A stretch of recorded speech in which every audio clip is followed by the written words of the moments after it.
Along with fuel reduction, having adequate road access is a critical part of making your forest or woodland fire resistant. Initial attack is the best opportunity to deal with wildfire. Good road access is critical to initial attack. In this presentation, we'll briefly cover some key consideration for roads, as well as development of water sources. See the extension publication, Reducing Fire Risk on Your Forest Property, for more information on these topics. It is ideal if firefighting equipment will be able to reach all parts of your forest. Make sure that your roads have clearings wide enough and tall enough to accommodate a fire engine. Bridges and culverts should be strong enough to support the weight of heavy equipment such as fire engines, bulldozers, etc. A 40,000-pound, that is a 20-ton minimum, is recommended, as is a minimum turning radius of 45 feet. Make it easy to find your property. Use reflectorized signs and post every road intersection. Gates play an important role in preventing fires.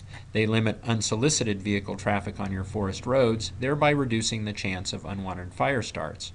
Make sure that the Oregon Department of Forestry or your local fire association has a key to your gate so that they can get through in the event of a fire when you are not there to let them in.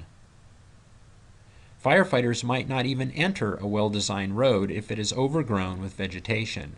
Thin and prune trees and shrubs directly adjacent to the road, so there is a minimum vertical and horizontal clearance to permit safe passage of fire trucks. These are the driveway minimum standards from SB 360. Provide a minimum vertical clearance of 13.5 feet in the driving area and a minimum horizontal clearance of 12 feet. Create a fuel break that extends 10 feet from the center line of the roadway. Remember that these are minimums. Consider using the road as an anchor for a fuel break and substantially increase the width of the treated area beyond these minimums. Take some time to identify sources of water on and near your forest, which could be used for fighting fire. Once you have identified these water sources, share that information with the Oregon Department of Forestry or your local fire association so they can add them to their map of available water sources. Good questions to ask when evaluating water sources include, are they accessible to engines or helicopters, and can they be maintained weed-free?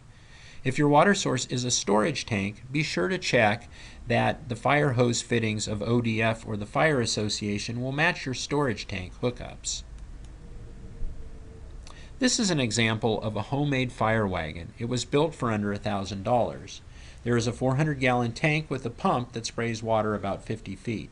It's very helpful for use when pile burning and would be very useful for initial attack before fire crews got there. It's a good idea to bring out the Oregon Department of Forestry or your fire association to look at your forest and discuss potential firefighting strategies.